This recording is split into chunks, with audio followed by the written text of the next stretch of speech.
I had to snatch the mic from my partner, Nick, because this next speaker he's the last speaker of the night. He's one of my good friends, Justin Wu, best for last, as I like to say. I'm a Justin fan. So I'll tell you his background real quick. He is really the definition of an entrepreneur and a growth hacker. I've single-handedly watched him for the last 6 years grow the community around him, his own brand first and foremost. Justin's got one of the sickest LinkedIn brands, and really the biggest difference that I've seen between him, I've known him from like freshman year in college, man. I shouldn't admit my age, but basically, so he just is consistent. He puts the work in, and he's pivoted his way to success. One of his companies, Vitamin, they went from 0 to $1 million in their first year. Not bad, right?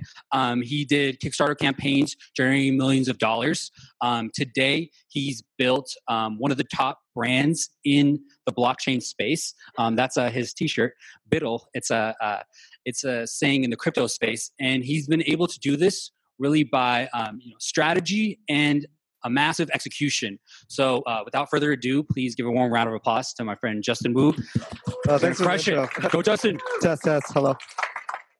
Well, hey everyone, how's it going? So today we're going to be talking about not specifically, this is just kind of like the bait headlines about how to run like a 7-figure campaign. But regardless whether you are running a Kickstarter campaign or not, whether you're B2C, B2B, or apps, what I want to show you here through this whole process is the methodology, the mindset, and the growth hacks that we utilize to deploy and execute a multi-channel campaign, multi-funnel campaign in a short, condensed amount of time.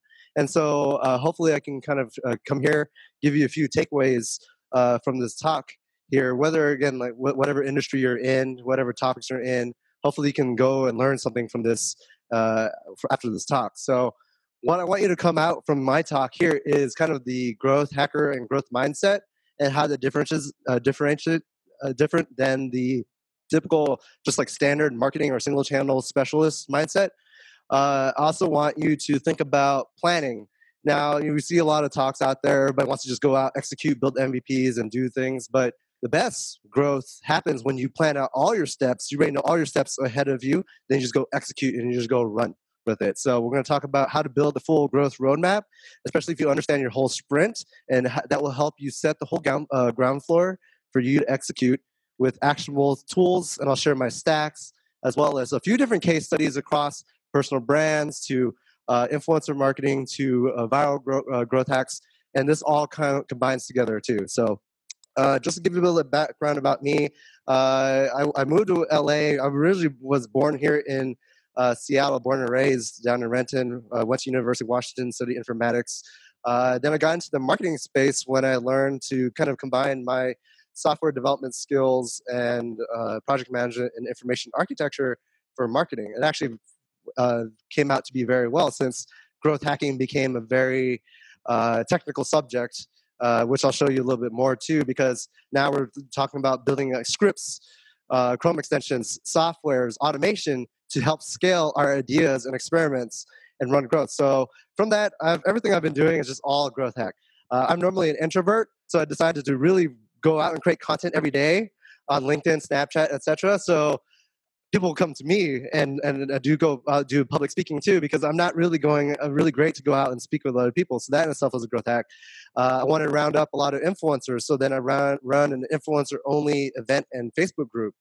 I decided to kind of host a few different things in terms of like conferences, events, with a big difference where we're focusing heavily on value, more so than just stories out there. I mean, you see a lot of marketing talks out there talking about emotions, EQ, stories, all that stuff. We decided to just cut that. What if we built a conference and talks with just actionable tips, campaigns? I don't care if you come from Microsoft. I don't care if you come from a small startup. If you have an actual tip you can share, that's when we decided to create a growth hacking conference called Stacking Growth down in LA. Then we took it to San Francisco. Then I also just decided to, in 5 weeks, to launch the first blockchain conference with like 600 plus people next week, actually. And this is just all through combining all the tactics that we'll show you here today. So that's been my little bit background. But before I get more into how we ran these campaigns, I want you to get into the framework and mindset of growth hacking. Typically, growth hacking or just marketing in general just was focused on the business side, right? And then you have the engineers and developers focusing on the code and the product. Then you come in and bring in the UX, the UI guys come in and help. And then you might bring in somebody that understands behavior science or behavior psychology. Well, growth hacking, why it's so complex and why you don't see that much growth hackers out there is that it's a multidiscipline track, similar to like data science, where you have to understand statistics, mathematics, as well as domain knowledge and expertise. Growth hacking is the same way, and so that's why you don't really see that many growth hackers out there, but you see a lot of people implementing growth hack mindsets. And so just look at this, take a picture of it, or you can go look at growth hacking graph. And it all depends, like, where's your strengths? Where do you come from? If you're heavy business side, that's fine. You can come from the business side, but understand that you should go and understand how to code a little bit so you can speak to developers. And if you're a developer, you should definitely understand the business side so then you can be more full stack marketer, full stack growth hacker out there. So I just wanted to share this to get kind of like the mindset of what we're looking at in terms of growth hacking and marketing. Now, when we look at as a marketer, we always think of everything as a funnel. Old school marketing, as a marketer, you always think about just generating mass awareness through like influencer marketing, PR, etc., and then just acquire and get sales in. And that was like old school marketing. And then growth marketing really came in there by looking at down all the way through the funnel by saying, okay, now we got our customer. How can we make them repeat customers? How can we get them to refer other people? And how can we scale up that growth to generate even more growth too? So just looking beyond that and thinking about funnels, thinking as everything as a funnel, and thinking about your customers from the journey from point A to point B. But as a growth hacker, we're not just running just one funnel. We're going to run a lot of funnels because growth is about experimentation. And that's one of the only biggest difference between growth marketing and growth hackers than a standard marketer is that typically we're just stuck in a standard, just one specialized channel marketer will just run Snapchat ads and just wait, and that's it. No, we're going to run Snapchat ads. We're going to try some Facebook ads. We're going to run Google ads. We're going to learn how to do some YouTube videos. We're going to do some writing. We're going to do some podcasts because we're going to see what sticks. If one thing sticks, then we go double up on that and go further.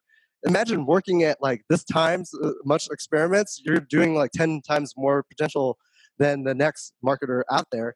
And so that's where you see a lot of the companies down in like Silicon Valley, LA, and they're just explosive with growth is because they're just running a lot of crazy experiments out there and finding what sticks. Whereas this more standard marketer is just like wait and see with one campaign. And if that fails, it's pretty binary. You're going to blame, oh, Snapchat sucks. Well, maybe your Snapchat ad sucks. Maybe your Snapchat stories suck. We'll run multiple stories and find out what's best. And I'll show you there's a case that we've ran some ads out there where we were almost giving up, but we ran one ad to a different demographic than we didn't think, and it just exploded.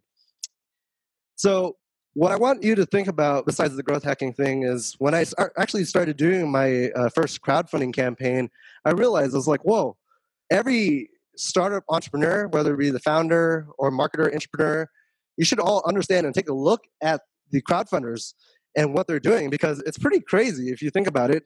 Kickstarters and Indiegogos are like the most condensed form of marketing and product launch out there. It's really like a do or die situation versus like you trying to launch a startup. You might take 1 to 3 years to build and validate. No, these guys have to launch. And if they don't launch and they fall flat, they're going to die. And they're treating it like every moment as that situation. And so if you're thinking more like the startup and more growth acceleration mindset, you got to think like this is like a do or die situation where you put in as much effort, because when you're launching a Kickstarter, you are just doing nonstop all day long, trying to really grow this, build up your email list, go on podcasts, get on PR. And typically these Kickstarter founders are like hardware developers and like, like it's really crazy for them to go out and try to go and learn all these different forms of marketing just because they have to and put on these different hats. And so what I encourage you to do is to get into that mindset that you have to push yourself to those limits, whether you're running your own startup or not, because if you're not in that do or die situation, you're going to be too comfortable and you'll never hit that huge plateau of growth because you're not accelerating and push yourself to a accelerated timeline schedule similar to this. So, like I said, I think everybody should think and act like a Kickstarter, regardless of what you do. And most I think just standard startups out there that aren't running accelerated time are putting just part-time work. You just need to go full-time on growth, and then you'll run most of your experiments, and then you'll find kind of the traction you need. Because what growth really looks like is this chart right here. And I always like to say, like, growth is a process, is a journey, long-term game over time. When you think about growth hacks and you learn growth hacks out there, we will talk about how to exploit Craigslist, how to exploit Facebook. That might be great, and they'll give you that big spike, but then you go collapse. And so, besides the growth hacks, and it's easy to get caught up with these like short, quick wins, you want to think about the long-term game on building a brand, building a content, and building authority. And so that's where you want to combine both, where you utilize growth hacks out there to give you these spikes, and then real brand and sustaining that through content marketing and bringing people through that whole process too. So just breaking down the anatomy of growth versus growth hacks. So this is one of the campaigns that I ran. This was actually my second Kickstarter. We ran 2.5 million in 30 days. What my title doesn't say is we actually ran a 60-day pre-launch campaign, and that proves to be very important. This project ended up raising a pretty good amount. Then ended up working with other hardware projects, replicating the model. And again, what we did now was just like identify how can we break down the processes of each of these steps and map that all out, because planning is going to be very important, because you're going to try to run all these different marketing channels from like Snapchat, Instagram, podcasts, PR, etc. If you really don't have a game plan, you're just going to be like distracted and ad hoc, and you're just going to have no strategy to it. And so again, like this accelerated time schedule and combined with some planning with your sprints will really help you think about all your steps, or at least let you understand where your weaknesses are. So then you can immediately call for friends, call for resources, or find those answers as you are kind of like charting out your plan too. Now, to run this campaign, you might ask, is there like a secret sauce? What's the secret magic button? Is there a single channel that helped us generate this growth? The answer is not. And the answer is what I called stacking growth. We did a little bit of Facebook ads. We did a little bit of Snapchat. We did a little bit of emails. Some of those generated 100 emails. Some of it generated 200 emails here. Facebook ads obviously went very well for us, so we accelerated the spend on that. But we started just experimenting all these different channels, and then just getting a few leads here, a few leads here. And then now we're putting it all into our funnel now, which is our email lists, and do what we call a multi-channel strategy, or stacking growth, which is the name of the conference too. We're combining and stacking over time. We'll try something a little bit. This one channel, it might work. Cool. Then we'll move on to the next. And now we have 10 users. Now we have our first 100 users. We make sure that those are all evangelists. Then we go out to the next 200, and then that will then snowball and hopefully give you that hockey stick growth. There's no secret about that unless you're going to do some crazy growth hack out there, which is a unicorn situation. But my methodology has always been about just stair-stepping your way for growth, even if you start small, taking care of those people, and then keep going and adding more and adding more. A good strategy for me was just like I first started out with like Snapchat, creating a lot of content on there. Then I moved over to Twitter, and then I moved to one channel at a time. And then that's when I started really just building up my presence across all the different channels too. It wasn't just like one channel. I wasn't just like working on all channels at the same time, even though the end product looks like I'm on every single channel as much as possible. But that's through just like years of compounding and stacking that growth too. So that's kind of just like a little bit thought process behind that. So in terms of like growth planning, this is just like an example funnel here. So we kind of like sat down and just like mapped out the process there, thinking about the different channels from like social, going into like an inbound funnel. Obviously, inbound funnels will capture emails, and then the emails can be used for retargeting, ads to then refill our funnel further again too. So this is like a basic funnel. We just sat there and just like mapped out. Again, I think a lot of marketers out there, or even just like founders, are not mapping it out. They're just going to go and try out social. They're going to try out email a little bit, and it's not cohesive. And if you don't have this in order, then you're not really building that full funnel that is like self-fulfilling and refilling, as you say it. So we just sat there, and again, these are things that I might not have been a pro at ads before I ran ads, but we just know it's like, okay, we might need to go do some ads. We might need to do a landing page, content marketing, emails. But now since I have these plans, then I can go out and actually learn them, or I can bring a specialist in to come and fulfill these gaps in my knowledge where I have. And if you don't know, then you can have somebody come and build a funnel for you. But it lets you kind of like sit down and think about the process too. So once we have kind of like we identify all the different parts of the funnels, now we know what to look for, right? Now it's like, I need a landing page. Okay, then I go find a landing page tool. Instead of sitting there trying to find and consume all the content out there, there's like 10 lists of all top marketing tools. They're all like for different channels, different platforms. If you instead identify all the channels that you need or the tools that you need, then it's so much easier to go out and just Google what's the best social media tool out there, what's the best landing page tool out there, what's the best email tool out there, what's the best ad management tool out there. And then at that point, I don't spend as much time anymore because I just find the best from each of those categories. I'm not just sitting there trying to be distracted now, because the goal here is to move fast across multi of these channels and make the process easy. Again, if you're doing things ad hoc, then you're just getting like gaps in knowledge, and you'll never kind of fulfill that out. So here's a good example of a stack that I like to use in combination. It's a pretty good start. Almost all of them are freemium, except maybe Instapage. It has a free trial to use.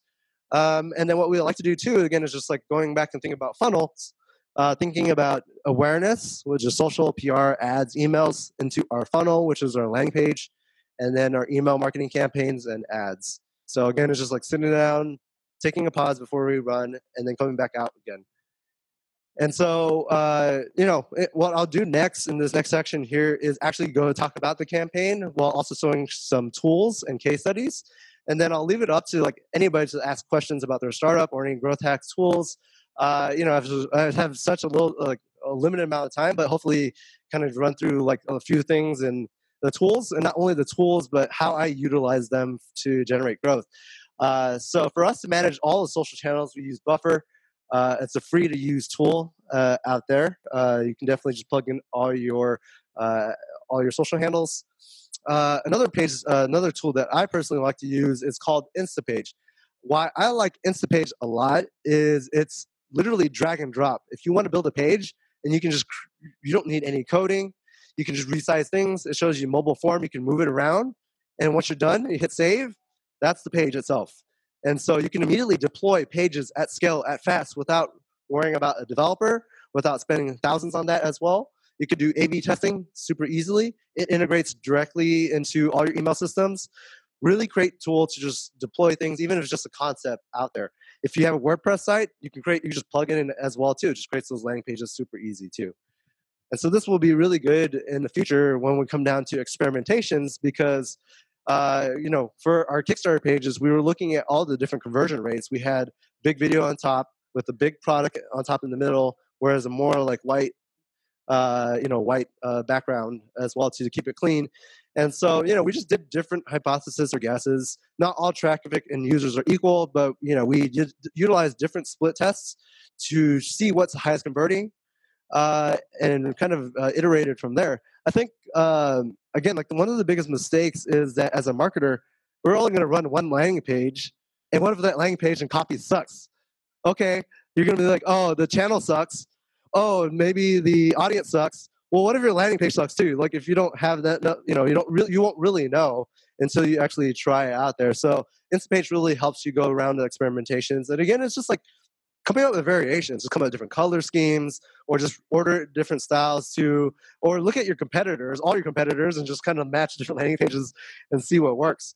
And that's what we did for this Kickstarter campaign out there. We did different tests out there to try out different demographics and different audiences. One thing that we did too was we even split up some pages between some of the age groups out there. Like we had this tablet-like device, and so we're like, maybe teens and tech-savvy millennials and Gen Z will love this product, right? Because it's a tech tablet that can mirror your screen on any phone. But let's not stop there. Let's think about maybe moms might use this for cooking, or maybe like the 50-plus audience that just needs a portable computer. Now, a lot of our team was heavily leaning towards like tech millennials because we had a tech product. But had we just run that test, we would actually find out that actually failed, because they said, I can just go buy an iPad or something even more better that's not a second off brand. But then you go to the 50-plus-year-olds, was actually responded very, very well. That proved to be very good because they don't want to spend the $400 or $500. They didn't know about an iPad, or maybe they do. They just don't really care about it. And so again, like if we just stopped with one demographic test out there, even if we had like, I have no relations to like as this, but I have to put myself in the mindset of these different shoes and think about different situations for moms. Maybe we'll do a cooking video out there when using the tablet. Maybe we'll show it. Well, actually, let me show you the 2 videos. So for the millennials, we did a screen comparison. Again, like this tablet device mirrored your phone with like a mirror share, and so we showed a kid playing a game. This kind of did very well. We're like, okay, then we just got a lot of trolls, and they're like, this is trash. And we're like, okay, that's great. So then we created a different video with a grandma and a grandson. She was having a hard time reading her small phone. And so grandson saves the day, comes out, pulls it out in a backpack, the super screen. She's happy, and we go viral. Again, it's like and the thing too is like this gets really more in depth and depends how much resources you have. We didn't overinvest in this video because it was just a hypothesis and guess. We just made like a 1-minute skit in video to test that demo. And if that demo hit it off very well, then that's when we go and do like a full production video. Don't spend like 10 grand on just this video. Who knows? This could have flopped. Don't spend 10 grand on this video. This could have flopped. Just keep it social, keep it short and condensed to test that demographic out. And again, not only are we testing landing pages, we're testing some content ideas to really find and hone it in and to see, are we at fault for trying to assume, like if I showed this to the grandma audience, I would be like, oh, grandmas are not our audience, right? And it would have completely failed. So you want to kind of like match the landing page, the messaging, the copy, and the creative to kind of match that whatever tests and variations that you're doing. And so that's kind of like what we did in terms of this experimentation too. And it could have failed, but again, like you want to go out and test it out. What a good segue into kind of testing out further was this tool called Espresso. What Espresso allows you to do is similar to like a landing page. You can come up with 5 different headlines, 5 different images, 5 different texts out there, and then it'll just go out and mash all different combinations. You don't have to do the guesswork anymore. You can do what we're doing on the landing page side, but on ads to see what performs well. Maybe like one word doesn't do well. Maybe an emoji really helps kind of blow things up too. So you never know until you try. And so Espresso helps you run those experimentation at scale. And it can even automate the ads that are performing bad for you and just kill them off for you and just give you the statistics. So it allows you to be very efficient at what you're doing. And so you don't really have to be as big of a master for ads.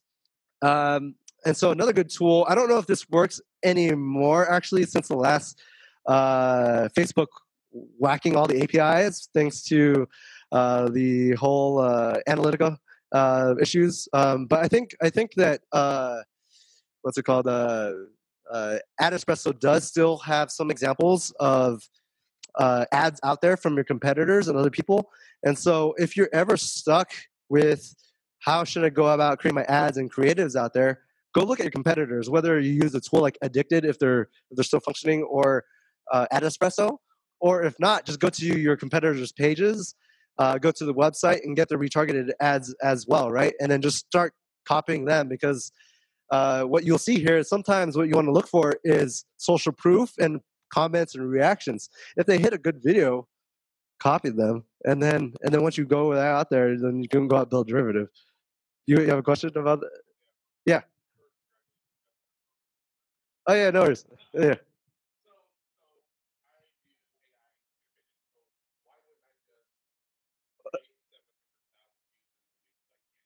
Yeah. Yeah.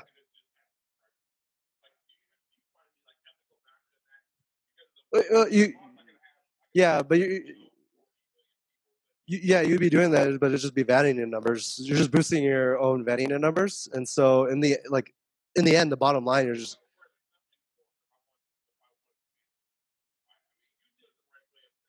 Oh, I did it both the wrong way and the right way too. So like I haven't gotten to that part yet. I always believe in combination of both. I think that you can juice up your pages for vanity.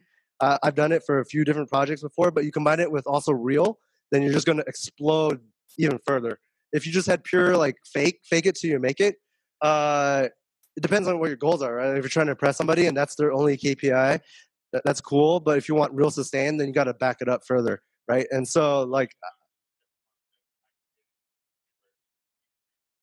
Yeah, and that could be good in terms of like a growth hack, like generating like real like fake actions. I mean, like dating sites have utilized this because it gives the actual user base more interactions and notifications, as long as you're doing it in an intelligent way, and they've done it many times. The growth hack meter and ethical is up to you. I think that I've done some things like that before. So you combine. I always believe that you combine that potentially with standard growth and marketing, and then you're just gonna even explode further. But if you just did pure like fake it till you make it, you could grow. It's just yeah, yeah, yeah, yeah. The thing is just like not being so stuck on these growth hacks and just be that's all you're about. You know, yeah, that's all. Because like you just be addicted to those short hacks, and then you'll get those spikes, and then like you won't have real growth and sustained. That's just my thoughts on that. And I'm not against those. I've done some crazy growth hacks and scrapes, which I'll share at the very end. We'll go more of the other growth hacks that I don't even have listed here, but yeah, we'll continue on the conversation on that. Though that's a good. That's a good thing to bring up. Um, so another big secret that I have is called QAT. QAT now is now further down the funnel, viral. What it does is it allows people to refer other people. So you might see out there some contests where if you share, you get some points. If you refer other people, you get some points too out there. QAT helps you. There's another tool called Gleam.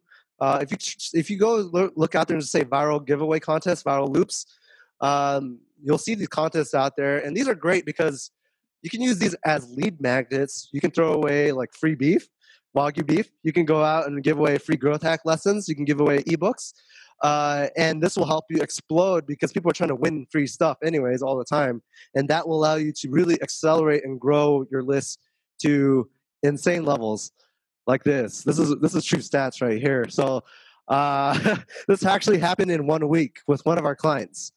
Um, it's a little bit unfair because crypto, we're giving out literally free money. So the incentives are there. But if you take one step back from crypto to just normal incentives and giving people a reason to sign up or refer, you could get, like most of my lists, at least doubled or tripled.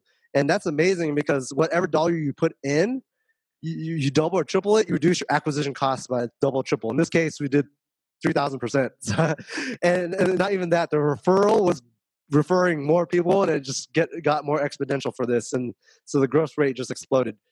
Even the conversion rate you saw there, that's a very high conversion rate on our landing page too. Even you get like 5-10%. These are all different metrics to look at when you're looking at virality. Virality is a little bit different because now you're looking at a conversion on your landing page. Activation rate is actually people taking actions with engagements, actually posting on their social. Viral uplift is how much people are responding to your incentives and referring more people, and how much more of that's referring more people.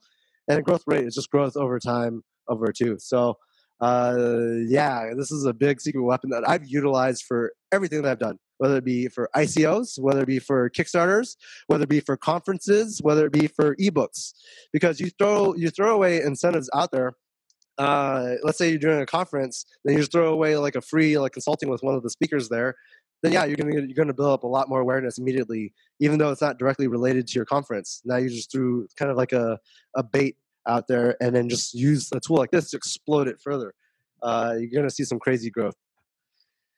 Um, and so yeah, so what we like to do too is now you go out, you run one of these contests. You can run another contest because now you have like an email list, and then you tell them to join this other contest, and it's just going to refer more people. And now you don't have to like spend any money at all to like blow up growth. And then you can use even influencers, right? See, I think the biggest mistakes that we'll do is we tell influencers to just go out and run a campaign and talk about a product. But if you put an influencer with like millions of followers, even like a couple 100,000, and you follow them into a contest, make the landing page look like it's their contest, even though it's falling to the same thing, and then just give a branded landing page to each influencer, you're going to see some crazy growth. And now you're going to really multiply your dollars in ad spend or influencer spend out there. Same thing with ads, social, email blasts. It's just nonstop. Everything that we do just pours into this.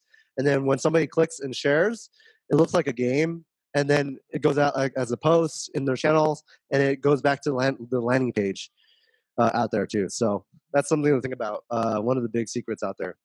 I'll go through really quickly. Email drips. I love this cool tool called Autopilot. Josh used to work there. Autopilot is a easy drag and drop tool to create funnels. It's super powerful because you can pull people into 2 different directions based on if they open or not, and you can hit them with the automatic follow-up emails.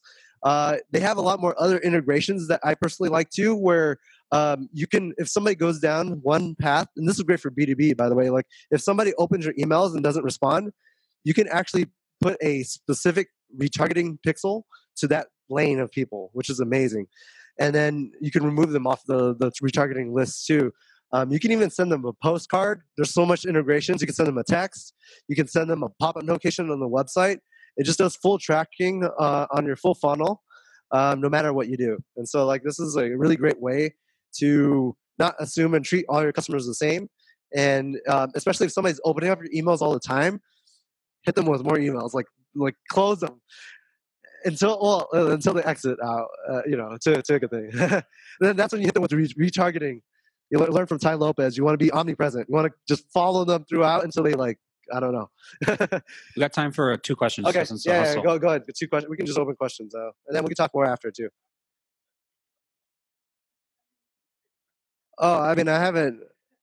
Oh, yeah.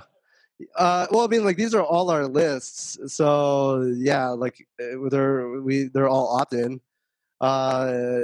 You could run cold email lists in there too, which is but yeah, comply in however you feel or however you want to.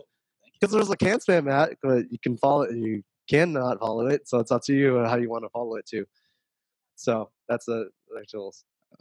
And then if you want copies of my slides, obviously you can go on all day long with tools. Another big one before closing up is Chat Fuel. Chatbots has been a big asset for me too to reduce email costs and conversions. One thing that we did here for one of our Kickstarters, which is a light bulb campaign, was that we threw in a picture of this Tesla tower, and then we ran an ad to Tesla people. And we said, guess whose tower is this? And they obviously know, and these people thought they were smart. And so they answered it.